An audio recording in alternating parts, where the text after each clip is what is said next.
আসসালামু আলাইকুম ভিউয়ার্স, কেমন আছেন সবাই? আপনাদের সবাইকে স্বাগত জানাচ্ছি ইউসুফ এফএক্স স্টুডিওর আরেকটি নতুন ভিডিওতে। আজকের ভিডিওটি হচ্ছে এমজেডি ক্লাস 3 এর ওপর। লাস্ট ক্লাসে আমরা পেজ সেটআপ সম্পর্কে জেনেছিলাম, পেজ সেটআপ কিভাবে করতে হয় ফটোশপে। আর আজকেই আমাদের ট্যুরের কাজ শুরু না। আজকে হচ্ছে আজকে আমরা একটু ফটোশপের ভিতরে এই বিষয়গুলো একটু ধারণা নিব এবং হলো এই ফাইল মেনু সম্পর্কে জানবো আজকে।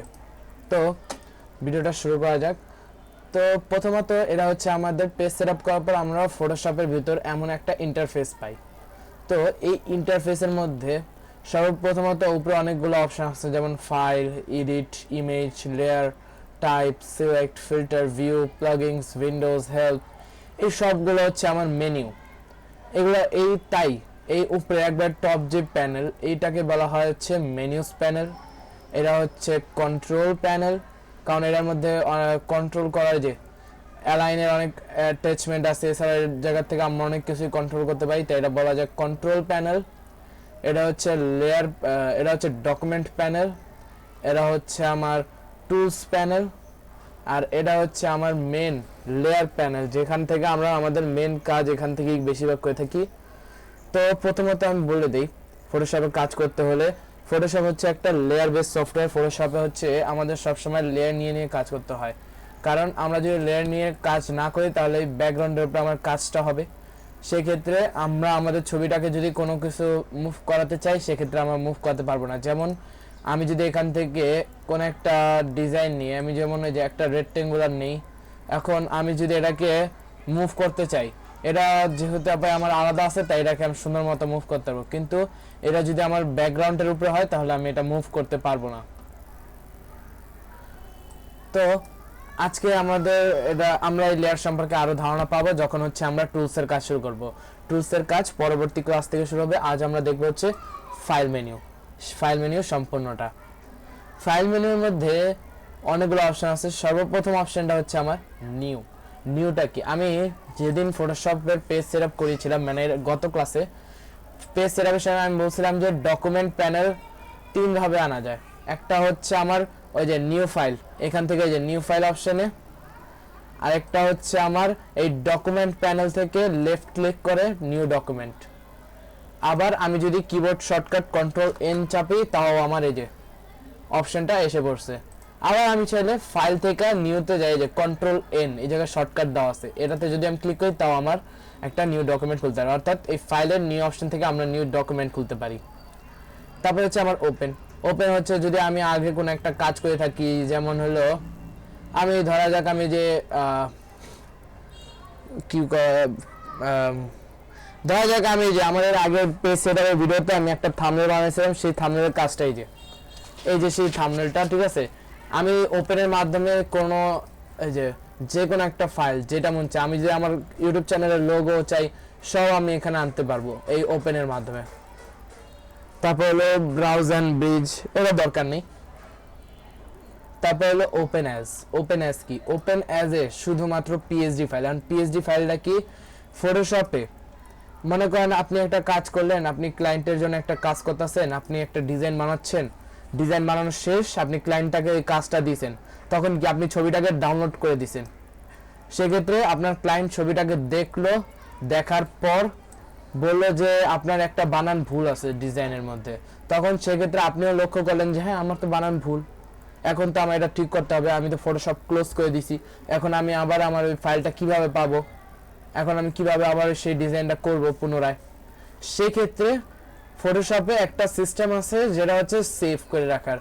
আমরা চাইলে ফটোশপে এরকম এই যে পিএসডি ফাইল সেভ করতে পারি। পিএসডি ফাইল ভাবে যদি আমরা সেভ করি, ধরা যাক আমি এটা ডাবল ক্লিক করি, এই জায়গায় আমি আগে যে কাজটা করছিলাম এখানে, সেই কাজটা আমার এখানে অটোমেটিকলি শো হয়ে যাবে, ঠিক আছে। অর্থাৎ এই ওপেন অ্যাজ এর মাধ্যমে আমরা শুধুমাত্র পিএসডি ফাইলটাই ওপেন করতে পারি। পিএসডি ফাইল আরো সামনে অনেক অপশন আছে যেখানে পিএসডি ফাইল সম্পর্কে আরো ভালো মতো জানতে পারবেন। তারপরে যে open as a smart object, open as a smart অবজেক্টটা কি, এখন আমি যদি এখান থেকে আমার যে কোনো একটা ছবি, ধরা যাক আমি এই ছবিটাই নিয়ে আসি, এখন এই জায়গায় কোনো চেঞ্জেস মনে হইতেছে না, আমার কোনো চেঞ্জ মনে হইতেছে না, কিন্তু এখানে একটা চেঞ্জ রয়েছে। কি চেঞ্জ? সেই চেঞ্জটা হচ্ছে আমার লেয়ারের মধ্যে। লেয়ারের মধ্যে যদি আমরা লক্ষ্য করি তাহলে এখানে আমার এই ক্রস লেয়ারের উপর একটা এই যে আইকন এসে পড়েছে, এটা হচ্ছে স্মার্ট অবজেক্টের আইকন। এই স্মার্ট অবজেক্টের আইকনের কারণে আমাদের ডিজাইন করতে অসুবিধা হয়। যদি কখনো আপনার ডিজাইনের মধ্যে স্মার্ট অবজেক্ট আইকনটা থাকে তখন এটাকে কিভাবে সরাবেন, এই লেয়ারের উপরে লেফট ক্লিক করে রাস্টারাইজ লেয়ার, আমার এই স্মার্ট অবজেক্ট আইকন চলে যাবে। তারপরে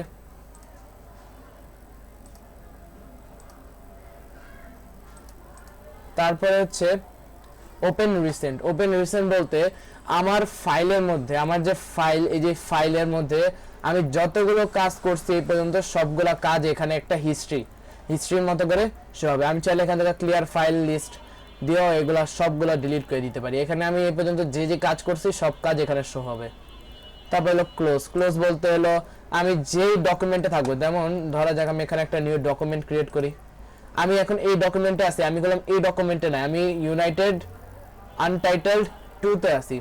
এখন আমি এই টাইটেল এই জায়গায় থাকা অবস্থায় যদি আমি ফাইল থেকে যায় ক্লোজ দিয়ে দিই তাহলে আনটাইটেলড 2 ক্লোজ হয়ে যাবে আর আনটাইটেলড 1 ওপেন হয়ে যাবে। এটা হচ্ছে আমার ক্লোজের কাজ। অর্থাৎ আমি ক্লোজ বলতে আমি যেই ডকুমেন্টে থাকবো সেই ডকুমেন্ট ক্লোজ হয়ে যাবে আর বাকিগুলো সচল। আর ক্লোজ হয় বলতে সবগুলো ক্লোজ হয়ে যাবে, এই যে সবগুলো আমার ক্লোজ হয়ে গেছে। এটা এই যে আমি এখান থেকে যে আবার ক্লোজ হলে এই যে আমার সব ক্লোজ হয়ে গেছে। এরা হলো আমার ক্লোজ অল। তারপরে আবার দেওয়া আছে close and go to bridge, এটা দরকার নেই। এবার হলো আমার সেভটা কি দেখি, আমি এখান থেকে একটা পিএইচডি ফাইল ওপেন করি। এবার হচ্ছে আমরা পিএইচডি ফাইল সম্পর্কে একটা ধারণা লাভ করতে পারবো। এখন এটা হলো আমার একটা কি পিএইচডি ফাইল আমি ওপেন করছি। এখন এখান থেকে হলো কি সেভের অপশন বলতে আমার যে হোমে যদি আমি যাই, এখানে যাওয়ার পর আমি দেখতে পাচ্ছি আমার এই যে পিএইচডি ফাইলের যেটা আসছিল সেই ছবিটা এখানেও আছে। এটা হলো কি এখানে সেভ হয়ে আছে, কারণ আমি যদি এখান থেকে ফাইল থেকে সেভে দিই তাহলে এটা হচ্ছে আমার ফটোশপের এই যে রিসেন্ট যে জায়গাটা, রিসেন্টের সময় যে আমি যে যখন ফাইল মেনু করেছিলাম আমি যে সেভের এই জায়গায় দেখিয়েছিলাম যে এখান থেকে আমরা সেভ করতে পারবো। এই সেভের মাধ্যমে কি আমরা এইখানে সেভ করতে পারবো আমাদের ফাইল। আর সেভ অ্যাজ বলতে আমার পিএইচডি ফাইল, মানে মনে করেন আমি এটা নিলাম, এই যে আমার ফাইল, এখান থেকে আমি গেলাম ফাইল থেকে আমি এই যে দিলাম সেভ অ্যাজে দেওয়ার পর এবার ধরা যাক আমি এটা একটা নাম দিয়ে দিই, লাস্টে 666 দিয়ে আমি দিয়ে দিলাম সেভ, এই ওকে। এবার আমি যাইলাম আমার ফাইলে যাওয়ার পর এবার দেখতে পারতেছি যে আমার যে আমি যে এই যে লাস্টে 666 আছে এটা আমি দিছি। এখন এটা হচ্ছে আমার পিএইচডি ফাইল যেটা আমি হলো সেভ করছি।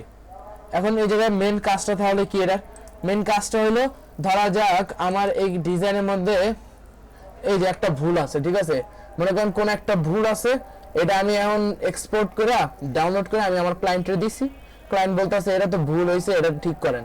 এখন তখন সেক্ষেত্রে মনে করেন আপনি ক্লায়েন্টের দিয়ে দিচ্ছেন ফাইল আর আপনি ফটোশপে ক্লোজ করে দিয়েছেন, তখন সেক্ষেত্রে যদি আপনি আবার এটাকে ঠিক করতে চান আপনার ভুল, তাহলে সেক্ষেত্রে এই পিএইচডি ফাইল আপনাকে সাহায্য করবে। এই পিএইচডি ফাইল হলো আপনার কম্পিউটারের মধ্যে পিএইচডি হিসেবে একটা ফাইল থাকবে।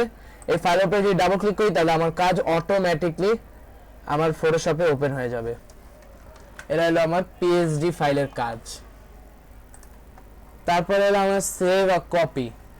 আমরা চাইলে এর একটা কপি ফাইল সেভ করতে পারি, দেখছেন এরা একটা লাস্টে লেখা আছে কপি। তারপর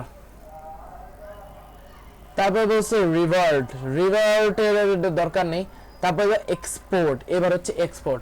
এখন আমরা তো সেভ এর কথা বললাম, ডাউনলোডের কথা বললাম, এখন ফটোশপে আমরা একটা ছবি ডাউনলোড করব হচ্ছে এই এক্সপোর্টের মাধ্যমে। এখানে দুটো অপশন আছে, এইগুলোর দরকার নেই, এক্সপোর্ট প্রেফারেন্স দরকার নেই, লেয়ার্স টু ফাইল দরকার নেই, কালার লুকআপ টেবলস এইগুলো দরকার নেই। আমাদের দরকার হলো এটা quick export as PNG, export as আর সেভ ফর ওয়েব। এবার সর্বপ্রথম হলো কুইক এক্সপোর্ট অ্যাজ পিএনজি। আমি ট্রান্সপারেন্ট ব্যাকগ্রাউন্ড সম্পর্কে আমি অনেক আগে মানে পেজ সেটআপের সময় আমি ট্রান্সপারেন্ট ব্যাকগ্রাউন্ড সম্পর্কে বলেছিলাম যে ট্রান্সপারেন্ট ব্যাকগ্রাউন্ড কি পিছনে ব্যাকগ্রাউন্ড থাকবে না। এই কুইক এক্সপোর্ট অ্যাজ পিএনজিও সেম। এই কুইক এক্সপোর্ট অ্যাজ পিএনজি দিয়ে যদি আমি সেভ করি তাহলে আমার পিছনে ব্যাকগ্রাউন্ড থাকবে না। আর এক্সপোর্ট অ্যাজ বলতে কি আমার ছবিটা ডাউনলোড করা, আমি যেটাতে দেই আমার একটা প্যানেল শো হয়েছে, এখান থেকে হলো ফরম্যাটে যায় আমি জেপিজি অথবা পিএনজি ফরম্যাট দিলে যে ব্যাকগ্রাউন্ড চলে যাব। জেপিজি তে হলো ব্যাকগ্রাউন্ড সাদা থাকবো, এটার কোয়ালিটি বাড়িয়ে দিতাম, ওয়াইড হাইট চেঞ্জ করতে পারবো। করার পর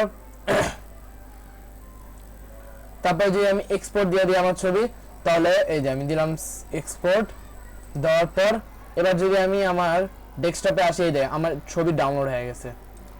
এর হলো আমার এক্সপোর্ট অ্যাজ। তারপরে হলো save for web. Save for web কি? সেভ ফর ওয়েবের থেকেও কি আমরা আমাদের ফাইলে সেভ করতে পারবো। এছাড়া এই যে ফরম্যাট, সব থেকে বেস্ট ফরম্যাট হচ্ছে আমার PNG24। এটা হচ্ছে আমার সব থেকে বেস্ট একটা ফরম্যাট। আর প্রিভিউ থেকে আমরা হলে আমাদের এই টি শার্টের কোডিংটা দেখতে পাবো। এই যে এখানে আমার কোডিং দেওয়া আছে সম্পূর্ণ এটার।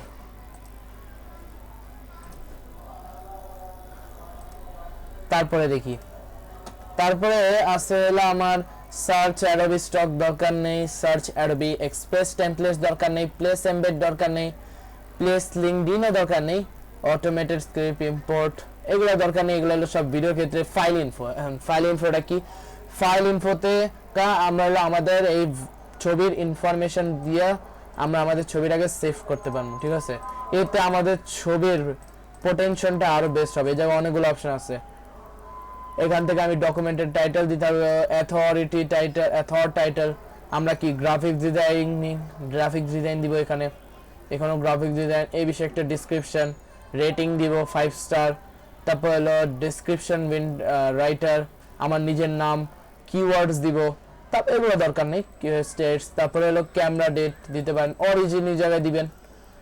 তারপর হলো IPTC এগুলো। এটা সম্পূর্ণ ফাইল মেনু। এছাড়াও ফাইল মেনুতে আর এই বাকি এগুলো দেখানোর মতো আর কিছুই নেই। সো আমি আজকে ফাইল মেনু দেখাবো, একটা একটা করে শিখবো। এর পরের ক্লাসে হচ্ছে আমাদের টুলস শুরু হবে। সো আজকের এই ভিডিওটা এই পর্যন্তই। আমার ভিডিওটা যদি ভালো লেগে থাকে অবশ্যই আমার চ্যানেলটাকে সাবস্ক্রাইব করে পাশে থাকা বেল আইকনটি অল করে দিবেন এবং কমেন্ট করবেন। যদি কোনো কিছু বুঝতে সমস্যা হয় অবশ্যই আমাকে কমেন্ট করে জানাবেন এবং আমার ভিডিওটিকে লাইক করে দিবেন।